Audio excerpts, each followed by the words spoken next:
వలనని.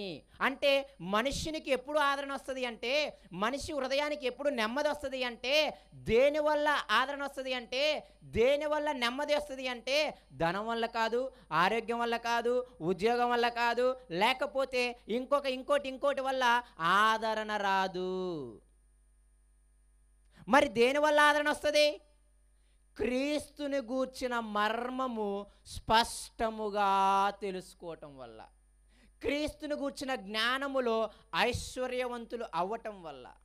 అలా ఐశ్వర్యవంతులయ్యి దేవుని ఎడల చూపిన ప్రేమ ఉందే, దేవుడు మన ఎడల చూపిన ప్రేమ ఉందే, ఆ ప్రేమను నువ్వు అందరి ఎడల చూపుతూ ఉంటే, ఈ 2 విషయాలు నువ్వు కానీ చేయగలిగితే భూమి మీద అత్యంత ప్రశాంతంగా బ్రతికే వ్యక్తి ఎవరంటే ఈ 2 విషయాలు చేసే వ్యక్తే. అందుకే మీకు వాక్య పఠనం చేయించాను. ప్రయాసపడి సమస్త భారాలు మోయించిన జనులారా నా యొద్దకి రండి, నేనేం కలుగు చేస్తాను. ఈ మాట మీకు కంటత వాక్యం, అవునా కాదా? యేసయ్య ఏం చెప్పాడు అంటే, మీరు సమస్తమైన చాలా ప్రయాస అంటే ఏంటంటే కష్టము, శ్రమ, వేదన, బాధ, మూల పదాలకు అర్థం అది. ఈ శ్రమలు, ఈ కష్టాలు, ఈ వేదనలు, ఈ బాధలు, ఈ ఆరోగ్య సమస్యలు, అప్పుల సమస్యలు, లేకపోతే గొడవలు, కొట్లాటలు, ఇంకా ఏవేమైనా తీసుకోండి, ఇవన్నిటి ద్వారా ఏమవుతున్నారంటే చాలా కష్టాల్లో మునిగిపోయి చాలా ప్రయాస పడుతున్నారు జనాలు. ఈ కష్టాలు, ఈ ప్రయాసలనే భారములు ఏమైపోతున్నారంటే కృంగిపోతూ ఉన్నారు. భారము మోయిచున్న అర్థం ఏంటంటే భారములతో కృంగిపోవటం అన్నమాట. ఏ శ్రమ వచ్చినా మనకి జరిగేదేంటి? కృంగుదల, అంతేనా కదా? యేసుక్రీస్తు వారు ఆ రోజు ఆ మాట అన్నారే, ఇదిగో మీ అందరికీ విశ్రాంతిని, నెమ్మదిని, ప్రశాంతతని కలుగజేసేవాడిని ఎవరిని అంటే నేనే అని ఏ మాట అయితే యేసయ్య చెప్పాడో అదే యేసయ్యని వెంబడించే ఈ యొక్క దైవజనుడైన పౌలు గారు ఏమంటున్నాడు తెలుసా? యేసయ్య వచ్చింది కూడా మళ్ళీ చెబుతున్నాను, మతం స్థాపించడానికి కానే కాదు. వ్యాధులతో ఎవరు పట్టించుకోకుండా బాధపడుతుంటే వారికి ఆదరణ ఇవ్వడానికి. అందుకే 38 సంవత్సరాల నుండి కోనేటి దగ్గర ఎవడు పట్టించుకోకుండా అలాగే ఉన్నాడు. అప్పుడప్పుడు విచిత్రం అనిపిస్తుంది. మనిషి అంటే కంపల్సరీ తల్లిదండ్రులు ఉంటారుగా. సరే, తల్లిదండ్రులు పోయి ఉన్నారు అనుకుందాం. ఒకవేళ 38 సంవత్సరాలు అయింది, భార్య నుండి ఉండొచ్చుగా. సరే, భార్య కూడా చనిపోయింది అనుకుందాం, పిల్లలన్నీ ఉండొచ్చుగా. సరే, పిల్లలు లేరు, భార్య లేదు, తల్లిదండ్రులు కూడా లేరు అనుకుందాం, బంధువులను ఎవరొకరు ఉండొచ్చుగా. కానీ ఎవడు పట్టించుకోకుండా 38 సంవత్సరాలు దిక్కులేని వాడిగా ఆ కోనేరు దగ్గర కూర్చున్నాడు. వెళ్ళి మునుగుదామనుకునే లోపు ఎవరొకరు మునుగుతున్నారు. అక్కడ రాయబడిన మాట ఏంటంటే అసలు ముంచటానికి ఎవరు కూడా అతనికి సహాయము చేసేవాడు లేడు. అప్పుడు యేసయ్య వాని ఎడల కనికరపడి, 12 ఏళ్ల నుండి రక్తస్రావం కలిగిన స్త్రీ ఉంది. ఆమె వేదన అంతా ఇంత కాదు. ఆమెను ఊరిలోకి రానివ్వరు. యూదులు కంపల్సరీగా ఆమెను ముట్టుకుంటే ఏమవుతుంది? అపవిత్రమని చెప్పి ఆమెను ఊరిలోకి రానియకుండా ఎక్కడో ఊరి బయట ఉంచుతూ ఉంటారు. అలాగ 12 సంవత్సరాలు వేదనను అనుభవించింది ఆ స్త్రీ.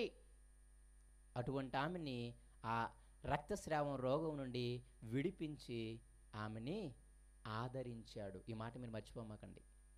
కుష్ఠరోగం కలిగినవాడు, అయ్యా కుష్ఠరోగం ఏం చేసేవాళ్ళు తెలుసా? ఊరి బయట చెత్త కుప్పల దగ్గర కూర్చోబెట్టుకునే వాళ్ళు. ఎందుకు?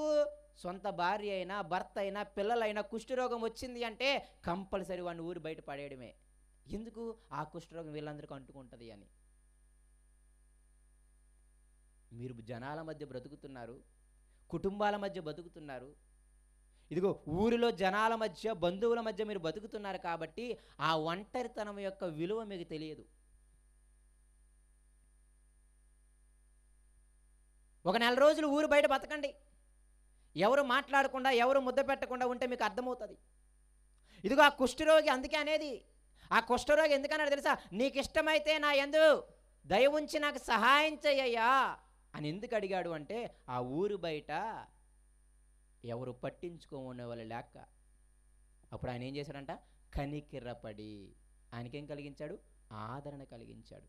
ఇలా చెప్పుకుంటూ పోతే మళ్ళీ చెబుతున్నాను, యేసయ్య భూమి మీదకి వచ్చింది మనిషిని ప్రశాంతంగా బ్రతికేలా చేయడానికి. ఈరోజు మనిషికి లేనిది ప్రశాంతత. ఈరోజు మనిషికి లేనిది నెమ్మది. ఈరోజు మనిషికి లేనిది అన్నీ ఉన్నాయి. ధనం ఉంటుంది కానీ ప్రశాంతత ఉండట్లేదు.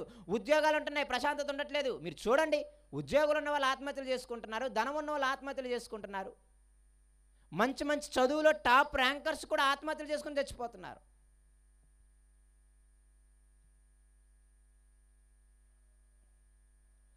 సాతాను దాని యొక్క కుయుక్తి ఏమిటి అంటే మనిషిని ప్రశాంతంగా ఉండకుండా చేయడమే.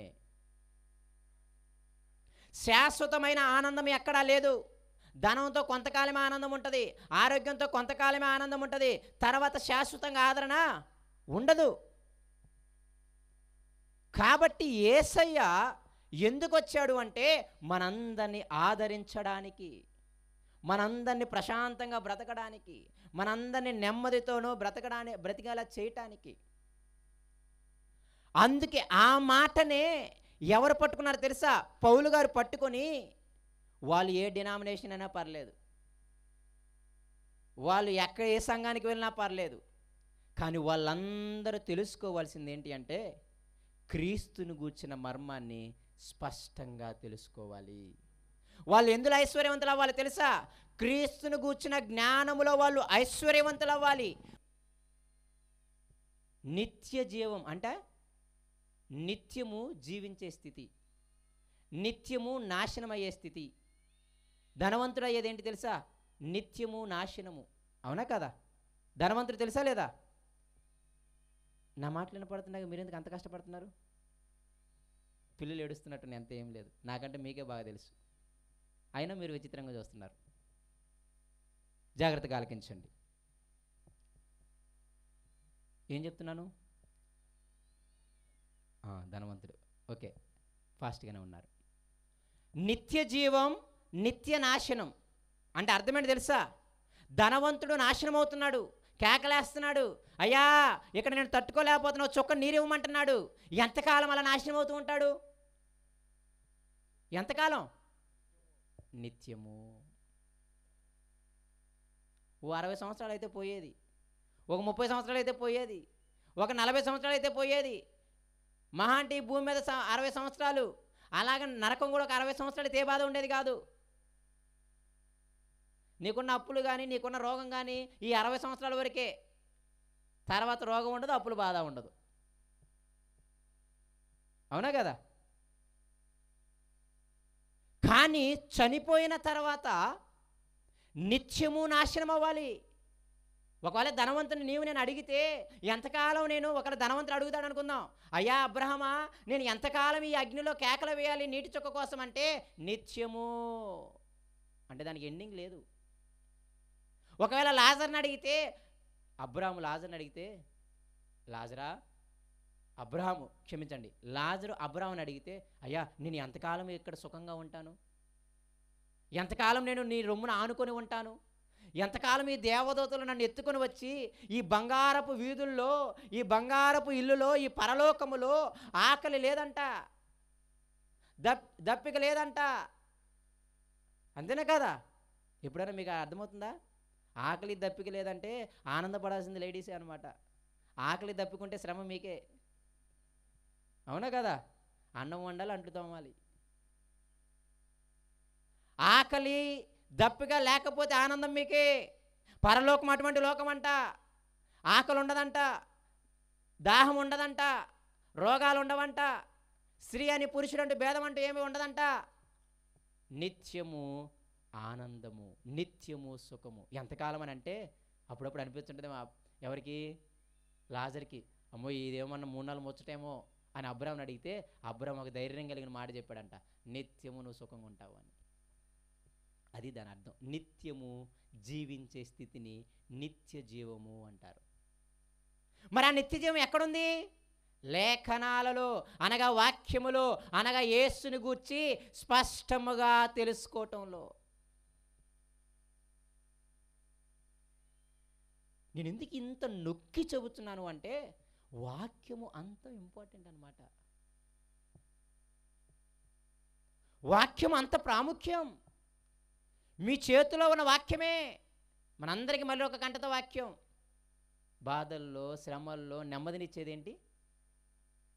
బాధల్లో, శ్రమల్లో ఆదరించేది, నెమ్మదినిచ్చేది ఏంటి? అబ్బా, ఎంత బాగా చెప్పాను చూడండి. మరి బాధల్లో, శ్రమల్లో నిజంగా వాక్యం ద్వారా మీరు ఆదరించబడుతున్నారా?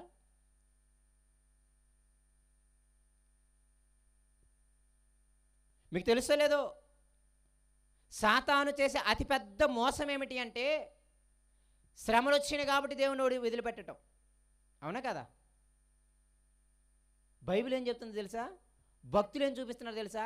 శ్రమలు వచ్చినప్పుడు ఎక్కువగా దేవుడి దగ్గరికి వచ్చారు వాళ్ళు. మీకు అర్థమవడానికి ఒక విషయం చెప్తా. అయ్యా ఎందుకు రాలేదయ్యా అని అడిగితే సంఘానికో, లేకపోతే ఎందుకయ్యా బైబిల్ స్టడీకి రాలేదో, లేకపోతే ప్రేయర్కి ఎందుకు రాలేదంటే ఈ మధ్య శ్రమలు ఎక్కువయ్యాయా అంటారు. ఒకవేళ భక్తుల దగ్గరికి వెళ్ళి శ్రమలు ఎక్కువైనప్పుడు ఏం చేశారు అంటే, రోజు ఒక అరగంట బైబిల్ చదివాను అనుకోండి, శ్రమలు వచ్చినప్పుడు గంట చదివేవాళ్ళంట. మామూలుగా ఆనందంగా ఉన్నప్పుడు అరగంట సేపు ప్రార్థన చేస్తే, శ్రమలు వచ్చినప్పుడు గంట సేపు ప్రార్థన చేసేవాళ్ళంట. ఆనందంగా ఉన్నప్పుడు ఎప్పుడో సువార్తకి వెళితే, శ్రమలు వచ్చినప్పుడు ప్రతిరోజు సువార్తకి వెళ్ళిపోయేవాళ్ళంట. శ్రమలలో దేవుణ్ణి ఎక్కువ చేరాలి. అందుకే దావీదు ఏమంటాడు తెలుసా? నా శ్రమలలో నీకు మొర్రపెట్టానంటాడు. ఎక్కడ? నా శ్రమలలో నీకు మొర్రపెట్టాను. మనకి శ్రమలు వస్తే ప్రార్థన విడిచిపెడతాం, శ్రమలు వస్తే వాక్యాన్ని విడిచిపెడతాం, శ్రమలు వస్తే మందిరాన్ని విడిచిపెడతాం, శ్రమలు వస్తే సువార్త పరిచయం విడిచిపెడతాం. ఇంకెక్కడ పోతే శ్రమలు? మళ్ళీ మనమే అంటాం, శ్రమలలో, వేదనలో నెమ్మదినిచ్చేదేంటి?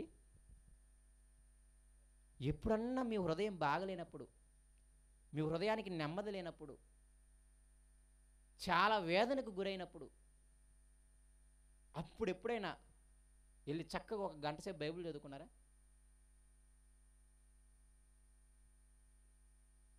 అలా చదివితే ఆ వాక్యము, ఆ దేవుడు మీతో మాట్లాడి మీకేం కలిగిస్తాడు? ఆదరణ కలిగిస్తాడు. ఎందుకు ఈ మాటలన్నీ మీకు చెబుతున్నాను అంటే, వాక్యం అనేది అంత ప్రాముఖ్యం. రేపు నిన్ను నన్ను నిత్యము జీవించేలా చేయాలి అంటే వాక్యము కావాలి. రేపు నిన్ను నన్ను నిత్యము దేవునితో సదాకాలము నివాసం చేసేలా చేయాలి అంటే వాక్యము కావాలి. రేపు నీవు నేను యేసయ్యలాగా ఆ సింహాసనం మీద కూర్చోవాలి అంటే, యేసయ్య ఎలాగైతే ఈ లోకాన్ని జయించాడో వాక్యం అనే విశ్వాసము చేత, మనము కూడా జయించినప్పుడు మాత్రమే జయించిన వానినే నా పక్కన కూర్చోబెట్టుకుంటాను అన్నాడు. దివారాత్రములు వాక్యమును ధ్యానించేవాడు ఎవరు? ధన్యుడు. ప్రతిరోజు కూడా జ్ఞానమనే గుమ్మము యొద్ద కూర్చొని ఆ ఉపదేశము వినువాడు ఎవరంట? ధన్యుడు. సొలొమోను అన్నాడు సామెతల 8వ అధ్యాయంలో, ప్రతిరోజు వాక్యం అనే గుమ్మం దగ్గరంట, ఆ వాక్యం ఏ ఉపదేశం చెబుతుందా, ఏ మాటలు చెబుతుందా, అది నేను చేద్దామని ఎదురు చూస్తూ ఉండాలంట. చిన్నపిల్లలు ఎలాగైతే తండ్రి ఉద్యోగం నుండి వస్తున్నప్పుడు ఏ బొమ్మలు తెస్తాడో, ఏ ఆహారం తెస్తాడని ఆతృతతో ఎదురు చూస్తుంటారే, కొత్తగా పెళ్ళైనప్పుడు భార్య భర్త కోసం ఎదురు చూస్తూ ఉంటుంది, అంత ఆసక్తితో, అంత ఆతురతతో వాక్యం అనే గడప దగ్గర ప్రతి దినము కూడా కూర్చొని, ఆ వాక్యము నాకేం ఉపదేశం చేస్తుందా, నాకేం మాటలు చెబుతుందా, ఏమి చేయమంటుంది, ఏమి చెయ్యొద్దంటుంది, ఏవి మేలంటుంది, ఏవి కీడంటుంది అని స్పష్టంగా తెలుసుకొని ఆ ప్రకారంగా బ్రతికేవాడు ఎవరంటే తెలుసా? ధన్యుడు. వాడు జీవానికి మార్గం కలిగిన వాడు. విననివాడు మరణానికి పాత్రుడని ఉంటుంది. సామెతల 8వ అధ్యాయం మీరు చదవండి. సొలొమోను పిచ్చోడు కాదు, ఆయన బాగా ధనవంతుడు. అవునా కదా? ఈ విషయాలు చెప్తాను, చాలా జాగ్రత్తగా జ్ఞాపకం పెట్టుకోండి. సొలొమోను ఎటువంటి వాడు? బాగా ధనవంతుడు. ఆయనంత ఐశ్వర్యవంతుడు ఎవడూ లేరు. రెండవది, సొలొమోను ఎటువంటి వాడు? బాగా జ్ఞానవంతుడు. లోక జ్ఞానం అడిగారు అనుకోండి, మీకంటే బాగుగా చెప్తాడు. ఏ ఊర్లో ఏది ఫేమస్ మీరు చెప్పగలరా? ఒక 4 చెప్తే అయిపోతారు మీ సీను. అవునా కదా? కానీ ఆయన ఏంటి తెలుసా? ఏ ఊర్లో ఏది ఫేమస్ తెలుసుకొని, అవన్నీ తెచ్చుకొని, అవన్నీ చూసి, అవన్నీ తిని తన హృదయంతో సంతోషించాడంట. తన కన్ను చూచింది ఏది కూడా ఆయన అనుభవించకుండా వదలలేదంట. ప్రసంగి గ్రంథంలో చెప్తాడు ఆయన. ఆయన ఎవరు? రెండోది జ్ఞానము కలిగిన వాడు. మూడోది ఏంటి తెలుసా? మంచి విద్యావేత్త. అంటే ఏంటి తెలుసా? మంచిగా చదువుకున్నాడు. జ్ఞానానికి విద్యకి తేడా ఉంది. అవునా కదా? ఈయనకి చదువు లేదు కానీ మహా జ్ఞానవంతుడని అంటాం. ఎందుకంటారు చెప్పండి? లోకం బాగా తెలిసినోడని. జ్ఞానం వేరు, చదువు వేరు. విద్య అంటే ఏంటి తెలుసా? సొలొమోను గారు మంచి ఏం చేశాడు తెలుసా? మంచి వైద్యుడు అనమాట. ఏ మొక్క దేనికి ఉపయోగపడుతుందో కూడా చెప్పాడు. ఏ మొక్క దేనికి ఉపయోగపడుతుందో కూడా చెప్పాడు. కరివేపాకు తింటే కళ్ళకు మంచిదని సొలొమోను గారే చెప్పారు, మీ భాషలో చెప్పాలంటే. ఆయన ఏమంటారు తెలుసా సొలొమోను గారిని? ఆయుర్వేదానికి ప్రారంభికుడు అంటారు ఆయన్ని. ఐశ్వర్యంలో ఆయనంత ధనవంతుడు లేడు, జ్ఞానములో ఆయన తలదన్నేవాడు లేడు, చదువులో ఆయన తలదన్నేవాడు లేడు. డాక్టర్ చదవాలంటే ఈరోజు ఎన్ని సంవత్సరాలు తెలుసా? 6.5 సంవత్సరాలు. ఆయన డాక్టర్ ఒకటే చదవలేదు, ఆయన సివిల్ ఇంజనీర్ కూడా. మంచి డ్యాములు కట్టించాడు. ఆయన సివిల్ ఇంజనీర్ మాత్రమే కాదు, కాస్ట్యూమ్ డిజైనర్ కూడా. ఏం డిజైనరు? శాపదేశపురాణం వచ్చిందనమాట. వచ్చేసరికి వాళ్ళ పనులు వేసుకున్న బట్టలు చూసేసరికి ఆమెకు మైండ్ పోయిందనమాట. అంటే ఏంటి? ఆయన కాస్ట్యూమ్ డిజైన్ కూడా బాగా నేర్చుకున్నాడు. ఆ భోజన బల్లపు మీద సర్దున్న ప్లేట్లు అవి ఉన్నాయే, ఆ డిజైన్ చూసి ఆయనకి నిజంగా హృదయం పాడైపోయిందంట. ఆమెకి ఇదిగో నీ గురించి నేను విన్నానే, అది ఇంకా చిన్నదేనని చెప్పిందంట ఆమె. ఏంటి? ఆయన వైద్యుడా? ఆయన ఇంజనీరింగ్ చదివాడా? సివిల్ ఇంజనీరింగ్ చదివాడా? ఆయన కాస్ట్యూమ్ డిజైన్ చేశాడా? ఇలాగా ఆయన చదవలేని విద్య లేదు.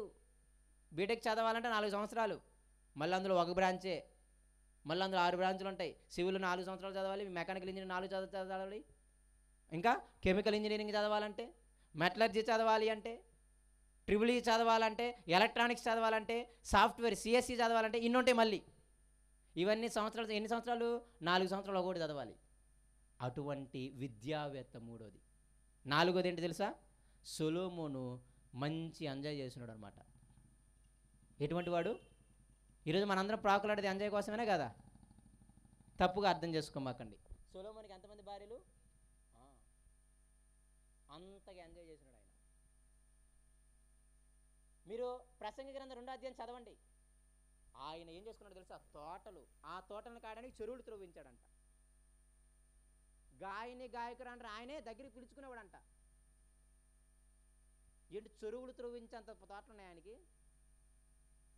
అంతగా ఎంజాయ్ చేశాడు ఆయన. నా కన్ను చూసింది ఏది కూడా నేను అడ్డం చెప్పలేదన్నాడు. దాన్ని ఏమంటామంటే ఎంజాయ్మెంట్ అంటాం. ఐదోది ఏంటి తెలుసా? ఫేమస్ అవ్వాలని ఆశ ఉంటుంది అందరికీ, అవునా కదా? ఈరోజు అందరం ఈ 5 కోసమే బతికిలాడేది, ఇంక దేనికోసం కాదు. అయితే ధనవంతులు అవ్వాలి.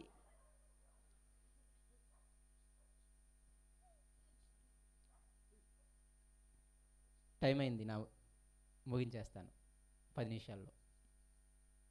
వాక్యపడిన ఏదో చదివించావయ్యా, దాన్ని మాత్రం పట్టుకోలేదని మాత్రం తిట్టుకోమాకండి. కానీ మీకు జ్ఞానము అనగా వాక్యము అనగా క్రీస్తుని గురించిన మర్మము స్పష్టంగా తెలుసుకోకపోతే అసలు వృధా ప్రయాస. సొలొమోను దేంట్లో? మొదటిగా ఐశ్వర్యంలో. ఈరోజు అందరూ ప్రాకులాడేదంతా ధనవంతులు అవ్వాలి అని. రెండవది జ్ఞానం, నాకు సమస్తమైన జ్ఞానం కావాలంటాడు. మూడవది మంచి విద్యావేత్త, ఒకరికొకరికి ఇష్టం అనమాట. వెనక 4-5 డిగ్రీలు ఉంటాయి. అప్పుడు మీరు చూసారా, పేరేసి 5-6 డిగ్రీలు వేస్తాడనమాట. కొందరు అడిగితే 40 సంవత్సరాలు 50 సంవత్సరాలు వచ్చి ఇప్పటికి చదువుతున్నాం అంటారు పిహెచ్డీలు. మంచి విద్యావేత్త. నాలుగవది మంచిగా ఎంజాయ్ చేసినాడు. ఈరోజు అందరి ఉద్దేశం అదే, సంపాదించాలి, ఎంజాయ్ చేయాలి, ఇంకో జీవితం లేదు. ఐదోది ఏంటి? నేను ఏ విధంగానూ ఫేమస్ అయిపోవాలి. అందుకే టిక్టాక్లు వచ్చినాయి, ఎన్ని వచ్చినాయి, యూట్యూబ్లో వచ్చి అందరూ చేసేది అందుకే, అవునా కదా? ఏమైపోవాలి? ఫేమస్ అయిపోవాలి. ఈ 5ట్లో దిట్ట ఎవరో? ఎంత ఫేమస్ అయ్యాడు తెలుసా? ప్రపంచంలో ఉన్న భూపతులందరిలో ఆయన చూడాలని ఆశపడ్డారంట. ఆయన జ్ఞానానికి దేవుడు ఆయనకి ఎంత జ్ఞానం ఇచ్చాడు తెలుసా? వర్ణింప సఖ్యము కాని జ్ఞానం. మొదటి రాజుల గ్రంథం 5వ అధ్యాయం చదవండి, మీకు తెలుస్తుంది. సొలొమోను గురించి మీకు చదివితే మైండ్ పోతుంది. ఈరోజు ఒక వ్యక్తి దేనికోసమైతే ప్రాకులాడుతున్నాడో, ధనము కోసము, జ్ఞానము కోసము, చదువు కోసము, ఈరోజు సగం మంది అప్పు లేదు చదివించడానికే, అవునా కదా? ఈరోజు పిల్లల్ని కనాలంటే భయపడతారు ఈ కాలంలో ఎవరైనా. మీరందరూ గుండె మీద చేసి చెప్పకండి. చదివించడానికి సగం చచ్చిపోతున్నారు మీరు పిల్లల్ని. మంచి విద్యావేత్త, మంచిగా ఎంజాయ్ చేసినాడు, మంచిగా పేరు ప్రఖ్యాతలు కలిగిన వాడు, అటువంటి వాడు అన్నదేంటి తెలుసా? వీటిలో నాకు ఆనందం లేదు, వీటిలో నాకు ఆదరణ లేదు. అయ్య బాబోయ్, ఒకరోజు అవసాన దశ వచ్చింది, ఒకరోజు దుర్దినాలు వచ్చాయి, ఒకరోజు ముసలితనం వచ్చింది, ఆటో ఎక్కాలంటే వణుకుతున్నాను, పాదం తీసి ఇంకో పాదం వేద్దామంటే వణుకుతున్నాను, ఇదిగో మంచం మీద పడ్డాను, ఇప్పుడు వచ్చి 1 లక్ష రూపాయలు కట్టేసిన దాని ముందు నాకు ఆనందం రావట్లే. ఎందుకు? నాకు ఇప్పుడు కట్ట కాదు కావాల్సింది, లేపు ఒక ముద్ద పెట్టేవాడు కావాలి. అంతేనే కదా? మంచం మీద లేగలేని స్థితిలో ఉన్నప్పుడు డబ్బు డబ్బు అని కొట్టుకున్నారే, 1 లక్ష కట్టిచ్చేస్తాడు, ఏమైనా ఆనందం ఉంటుందా? అప్పుడు అంటారు, అదే ఆయన అంటాడు, గుర్తుపెట్టుకోండి యవనస్తులారా, గుర్తుపెట్టుకోండి జనలారా, నడి వయసు, లేత ప్రాయం అన్నీ కూడా ఏమైపోతాయి? గతించిపోతాయి. గతించిపోవా? బాల్యము, నడి వయసు, లేత ప్రాయం, లేకపోతే ఇంకా నడి వయసు, అన్నీ ఏమైపోతాయి? గతించిపోతాయి. ముసలి వాళ్ళు అవుతారు. అప్పుడు మీకు అనిపించేది ఏంటి తెలుసా? వీటి యందు నాకు సంతోషము లేదు, వీటి వల్ల నాకు ఆదరణ రాలేదు, వీటి వల్ల నాకు నెమ్మది రాలేదు. మరి ఏంటయ్యా మేలు? ఏంటయ్యా మేలు? సొలొమోను అడగండి, చెప్తాడు. బాగా సంపాదించుకున్నాడంట కొందరు, తిని తినక, కానీ పిల్లలు లేరంట. ఎవరికి పెట్టడానికి చెప్పు? తిని తినక సంపాదించి పెట్టారంట, కానీ కడుపున పిల్లలు లేరంట. ఇంకెవడికి అది? వాళ్ళు చచ్చిపోతే వాళ్ళ చుట్టాలు ఎంజాయ్ చేసుకుంటారు తర్వాత. ఇంకొకరు కూడా బాగా సంపాదించారంట, వాళ్ళకి పిల్లలు బాగా ఉన్నారంట, కానీ వాళ్ళు ఎదవలంట. ఈయన సంపాదించిన 1 కోటి రూపాయలు వాడు 2 రోజులు జోదంలో పోగొట్టేస్తాడు అనమాట. ఎందుకు ఇంక సంపాదించి చెప్పండి? ఏమైనా ప్రయోజనం ఉందా? అవన్నీ చెప్పుకుంటూ వస్తాడు ప్రసంగి గ్రంథంలో. ఇవన్నీ చెప్పుకుంటూ వచ్చి మేలైంది ఒకటి లేదు, వేటి యందు ఆదరణ లేదు, వేటి యందు నెమ్మది లేదు. మనందరం భ్రమలో బ్రతుకుతున్నాం, మనందరిని సాతాను భ్రమలో బ్రతికిస్తుంది. వాడి పేరే మోసగాడు, కాబట్టి మనల్ని మోసంలో బతికేలా చేస్తుంది. ధనం ఉంటే ఆదరణ వస్తుందని మోసం చేస్తుంది. బాగా ఫేమస్ అయితే ఆదరణ నెమ్మది ఉంటుందని ఏం చేస్తుంది? మోసం చేస్తుంది. బాగా చదువుకుంటే నెమ్మది ఉంటుంది, ప్రశాంతత ఉంటుందని మనల్ని మోసం చేస్తుంది. యేసు లేకుండా ఏ ఉన్నా మీకు నెమ్మది జీవితంలో రాదు. చివరికి ఆయన అన్నమాట ఏంటి తెలుసా? నాకు మేలైంది మాత్రం ఒకటే కనపడిందంట.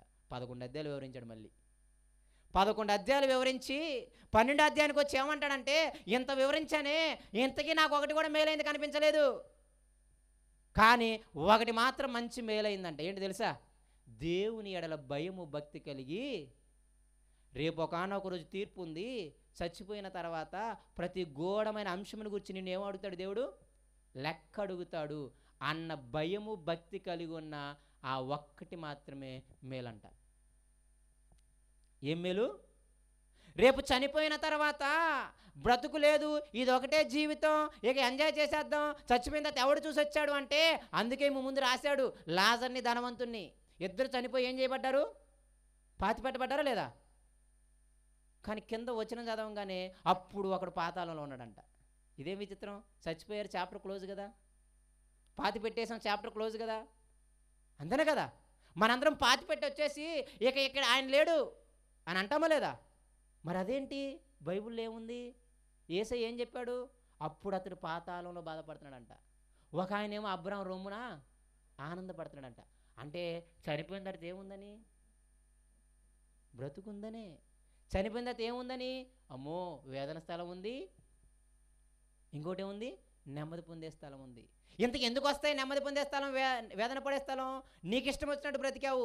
ధనవంతుడు ఏ పాపం చేయలేదు, మళ్ళీ ఒకటే పెద్ద పాపం భూమి మీద, నీ ఇష్టం వచ్చినట్టు బతకడం. నీకు ఇష్టం వచ్చినట్టు నువ్వు బతికావు కాబట్టి నువ్వు వేదన అనుభవిస్తున్నావు. ఈయన దేవునికి ఇష్టం వచ్చినట్టు బతికాడు కాబట్టి నెమ్మదిగా ఉన్నాడు. చనిపోయిన తర్వాత బతుకుంది. మనకి భ్రమకి గురి చేస్తుంది, మనం మోసపోతున్నాం. మనం భక్తిహీనుల యొక్క, దేవుణ్ణి ఎరగని వారి యొక్క అభివృద్ధి చూసి మనం ఏమనుకున్నాం తెలుసా? అమ్మో ఈ భక్తి వ్యర్థం అనుకుంటున్నాం. అదే కదా, భక్తిహీనుల క్షేమం చూసి నీతి వ్యర్థమని ఇక నేను అనుకొనగా. మ్యాథ్స్ గారి పాట, అవునా కదా? ఆ మాట ఎక్కడుంది? కీర్తన గ్రంథంలో ఉంది.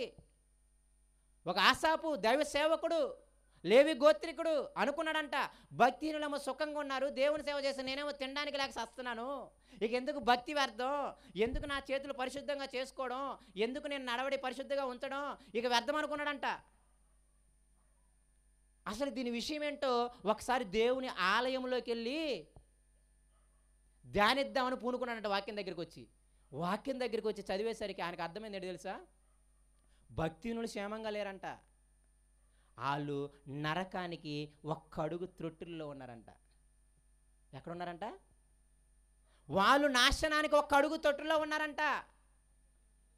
అప్పుడు అర్థమైన తర్వాత అంటాడు, నేనెంత పసుపురాయుణ్ణి, ఈ భక్తిహీనులు క్షేమంగా ఉన్నారని చెప్పేసి, దేవుని ఎరగని వారు క్షేమంగా ఉన్నారని నేను మోసపోయాను. వాక్యం దగ్గరికి వస్తే తెలిసింది నాకేమని, వాళ్ళు హఠాత్తుగా నాశనం అవుతారు అని. భక్తిహీనులు దేంతో పోల్చాడు తెలుసా? గడ్డితో పోల్చాడు. అర్థం ఏంటి? ఉదయాన్నే చూసి పచ్చగుంది అనుకుంటావు, మధ్యాహ్నం ఒక గట్టి అండేస్తే సాయంత్రానికి అది వాళ్ళ జీవితం. మనమేమో పచ్చగా ఉన్నదే చూస్తున్నాం, ఎండిపోయింది చూడట్లేదు. ఎంత సమయం పడుతుంది చెప్పండి ఎండిపోవడానికి? వాళ్ళు ఎటువంటి వాళ్ళు తెలుసా? పువ్వు లాంటి వాళ్ళు. అంటే అర్థం ఏంటి? ఎంత సమయం పడుతుంది వాడిపోవడానికి? వాళ్ళు ఎటువంటి తెలుసా? పచ్చ ఆకుకూర లాంటి వాళ్ళు. ఎంత సమయం పడుతుంది ఆకుకూరలు వాడిపోవడానికి? ఒకరోజు బయట పెట్టేస్తే రెండో రోజు మళ్ళీ మీరు ఆకుకూర వండుకోలేరు. వాళ్ళు ఎలాంటి వాళ్ళు అంటే తెలుసా? చెట్టు చుట్టూ, మొదల చుట్టూ ఉన్న పొద లాంటి వాళ్ళు అంట. పొద బాగా కనపడుతుందంట, 2 అడుగులు వెనక్కి చూస్తే అక్కడ ఏముండదంట. ఇవన్నీ దేనికి పోలికలు అనుకుంటున్నారు? మీరు పచ్చదనాన్నే చూస్తున్నారు కానీ ఎమ్మటి వాడిపోయే స్థితిని జ్ఞాపకం పెట్టుకోవట్లే. ఇవన్నీ ఎందుకు మీకు చెబుతూ ఉన్నాను అంటే, అంత జ్ఞానవంతుడు సొలొమోను కదా, అంత ధనవంతుడు కదా, అంత పేరు ప్రఖ్యాతులకు సంపాదించినవాడు కదా, ఆయన అన్నది ఏంటంటే, యెహోవా ఎడల భయభక్తులు నేర్చుకోండి మీరు. ఎవరి ఎడల? యెహోవా ఎడల భయభక్తులు నేర్చుకోండి మీరు.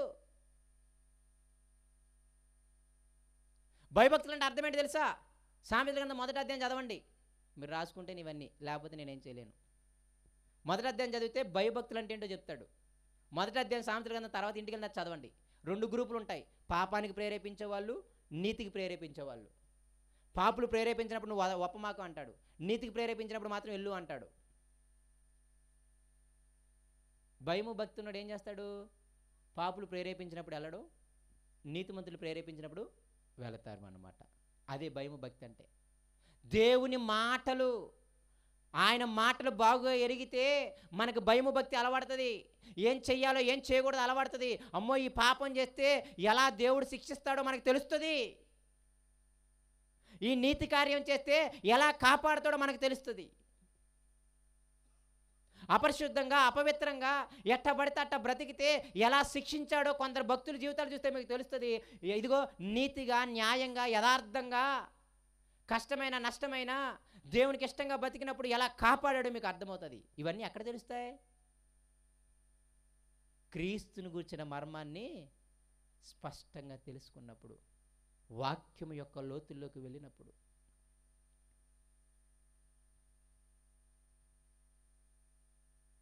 అందుకే సొలొమోను అన్నాడు, వాక్యం అనే గడప దగ్గర ఆసక్తితో కూర్చొని, ఆ జ్ఞానం అనే గడప దగ్గర ఆసక్తితో కూర్చొని, ఆ జ్ఞానం చెప్పే ఉపదేశాన్ని ప్రతిదినం విని మీరు జీవించండి అంటాడు.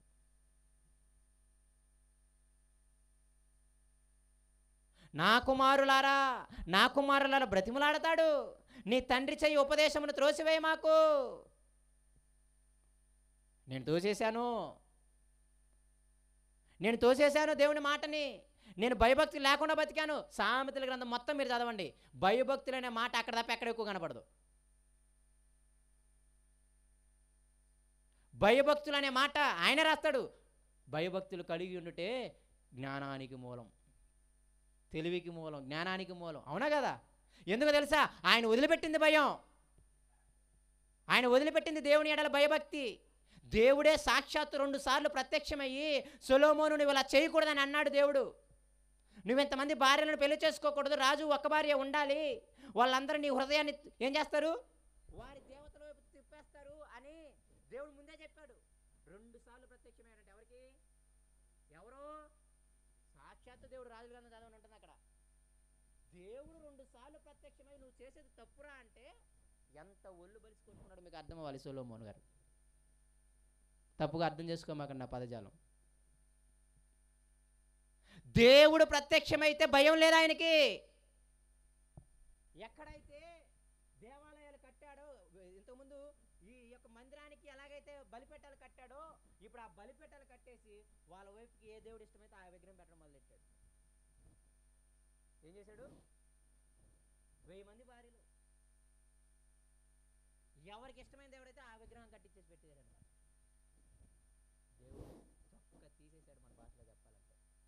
అందుకే చివరిలో ఆ ప్రసంగరణ రాసింది వ్యర్థమని, ఓరకు కాదు. చనిపోయే సుమారు 69 సంవత్సరాలకేమో చనిపోయాడు సొలొమోను గారు. ఆ చనిపోయే ఒక 5-6 సంవత్సరాల ముందు బుద్ధి వచ్చినప్పుడు రాసిన గ్రంథం ప్రసంగి గ్రంథం. అందుకే అన్నీ అనుభవించేశాడు కాబట్టి నాకేం వద్దురా బాబు అన్నాడు. అన్నీ అనుభవించేశాడు కాబట్టి వీటి వల్ల నీకు సుఖం లేదన్నాడు. మీరు ఒక్కటి చెప్పండి, మేలైంది ఏం చూపించాడు అక్కడ? దేవుని ఎడల భయము. దేవుని మాట అంటే లోబడాలి.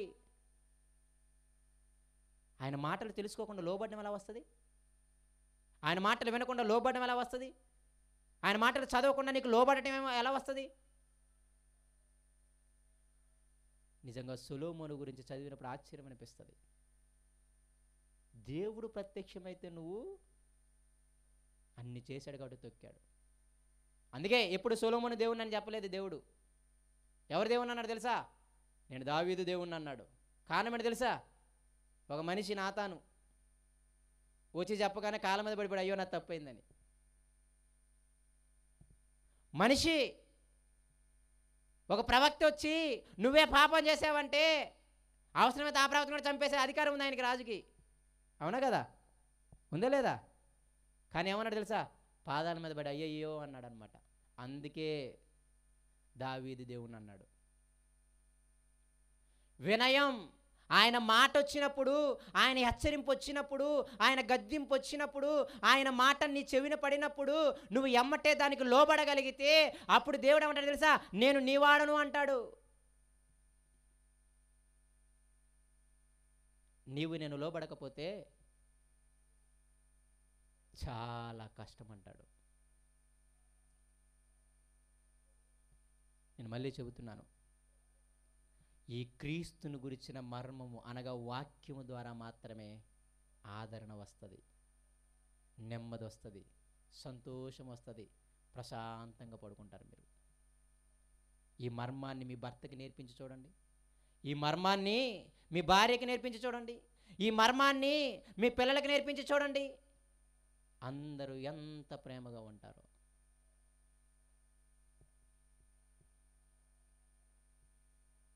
అప్పుడప్పుడు మీరు చూస్తుంటారా లేదా?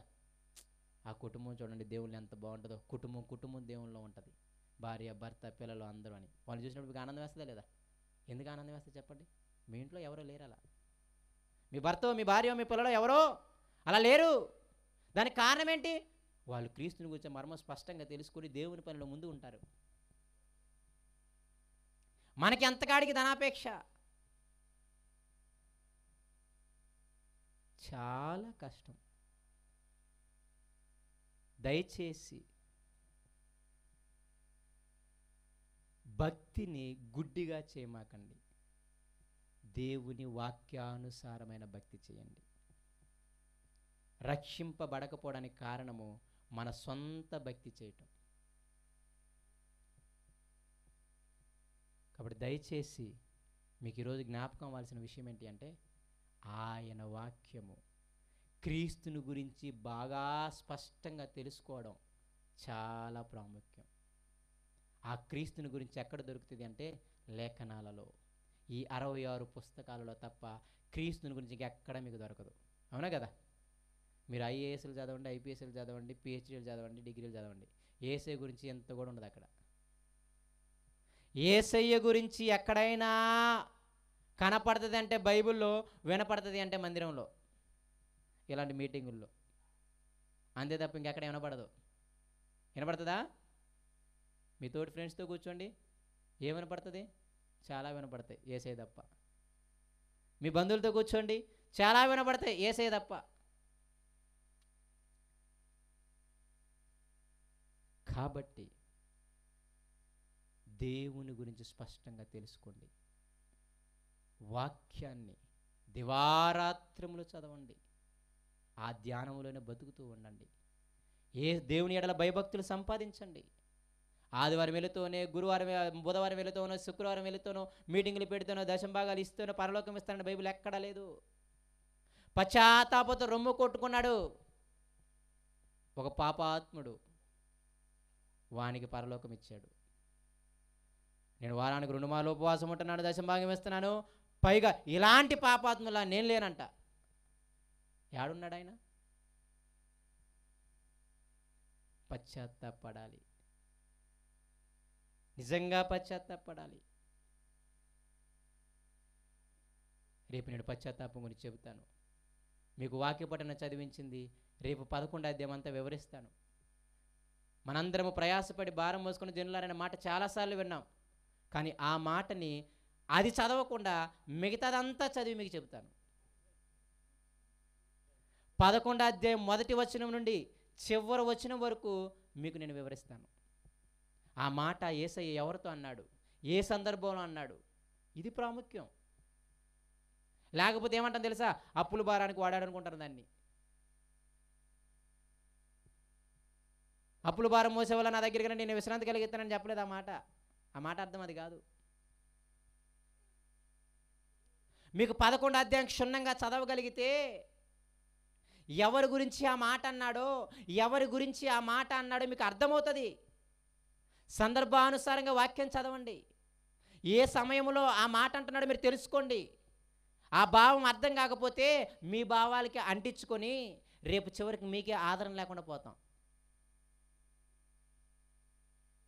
కాబట్టి వాక్యము, దేవుని మాటలు చాలా ప్రాముఖ్యం. మీరు మీ కుటుంబాలు నెమ్మదితో ఉండాలి, ప్రశాంతంగా ఉండాలి అంటే మాత్రం యేసయ్యను గురించి అనగా వాక్యమును గురించి ఏం తెలుసుకోవాలి? స్పష్టంగా తెలుసుకోవాలి.